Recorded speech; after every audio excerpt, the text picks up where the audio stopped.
Assalamualaikum warahmatullahi wabarakatuh. Alhamdulillahirabbil alamin. Wassalatu wassalamu ala asyrafil anbiya'i wal mursalin wa ala alihi wa sahbihi ajma'in. Amma ba'du.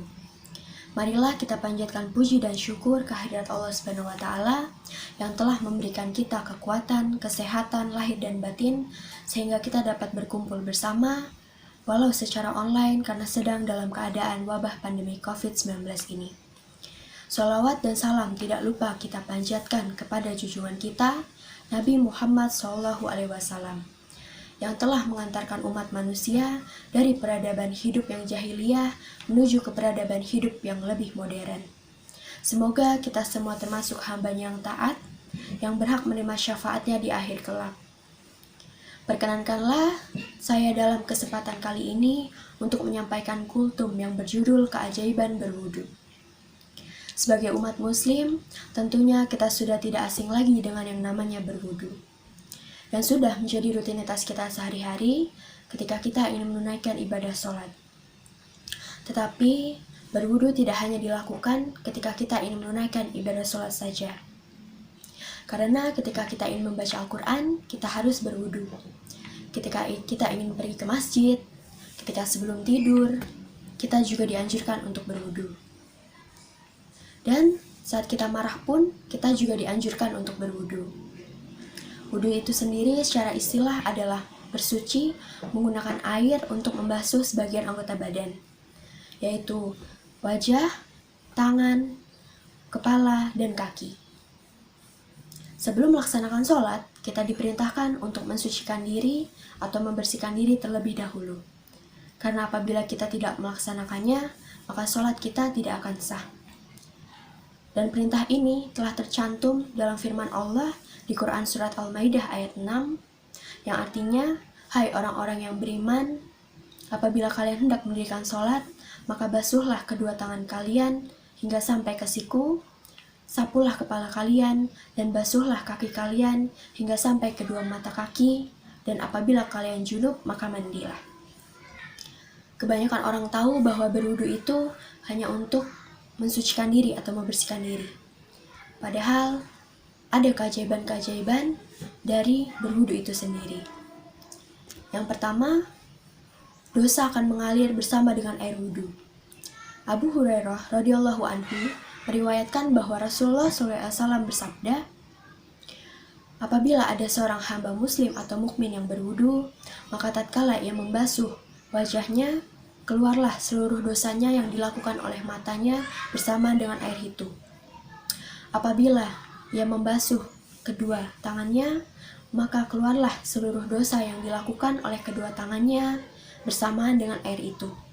Dan apabila ia membasuh kakinya, maka akan keluarlah seluruh dosa yang dilangkahkan oleh kakinya bersama dengan air itu atau dengan tetesan terakhirnya. Dan ketika ia selesai berwudu, ia telah bersih dari dosa-dosa. Yang kedua, anggota badan yang dibasuh dengan air wudu akan mengeluarkan cahaya di hari kiamat. Masih diriwayatkan oleh Abu Hurairah radhiyallahu anhu bahwa Rasulullah bersabda, sesungguhnya umatku akan dipanggil pada hari kiamat dalam keadaan guron muhajjalin, atau dalam keadaan wajah yang bercahaya dan badan yang bersinar. Barang siapa yang dapat memanjangkan guron, hendaklah melaksanakannya. Hadis riwayat Al-Bukhari dan Muslim. Lalu yang ketiga, menghapus dosa dan mengangkat derajat seseorang. Masih diriwayatkan oleh Abu Hurairah radhiyallahu anhu, Rasulullah bersabda, maukah engkau aku tunjukkan bahwa dengannya Allah akan menghapus dosa-dosa dan mengangkat beberapa derajat? Para sahabatnya pun menjawab, tentu wahai Rasulullah. Kemudian Rasulullah SAW bersabda, menyempurnakan wudu dalam keadaan cuaca yang tidak sangat disukai, memperbanyak langkah menuju masjid, menunggu sholat setelah sholat, dan itulah ribat. Hadis riwayat Muslim. Jadi Rasulullah memerintahkan kita untuk selalu menyempurnakan wudu dalam keadaan cuaca yang sangat tidak kita sukai. Misalkan dalam keadaan cuaca yang sangat dingin ataupun sangat panas. Dan kita juga dianjurkan untuk lebih sering melangkahkan kaki menuju masjid. dan juga menunggu sholat setelah sholat, yang artinya bahwa hati kita senantiasa merindukan datangnya waktu sholat yang berikutnya. Yang demikian itu adalah jihad fisabilillah. Lalu yang keempat, diampuni dosanya dan masuk surga. Ketika Utsman bin Affan berwudu bersama Rasulullah, Rasulullah bersabda, "Barang siapa yang berwudu seperti wuduku ini dan sholat 2 rakaat tanpa berbicara terhadap diri sendiri dalam 2 rakaat itu, maka akan dihapus dosa-dosanya yang telah lalu." Hadis riwayat Muslim.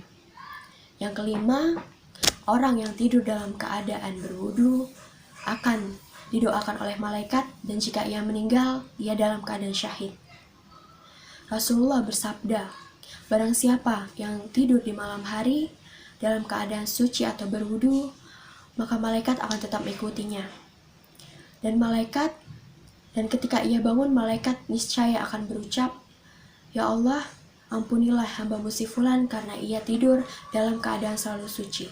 Hadis riwayat Ibnu Hibban dari Ibnu Umar radhiyallahu anhu. Lalu yang terakhir, makanan menjadi berkah. Rasulullah SAW bersabda, keberkahan makanan adalah dengan wudu sebelum dan sesudahnya. Hadis riwayat Abu Daud.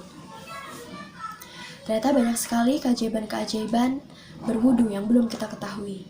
Dan semoga kita senantiasa untuk memelihara wudu kita sepanjang hari dan memelihara kebersihan hati, jiwa, lisan, serta berbagai macam penyakit yang dapat menodai iman kita.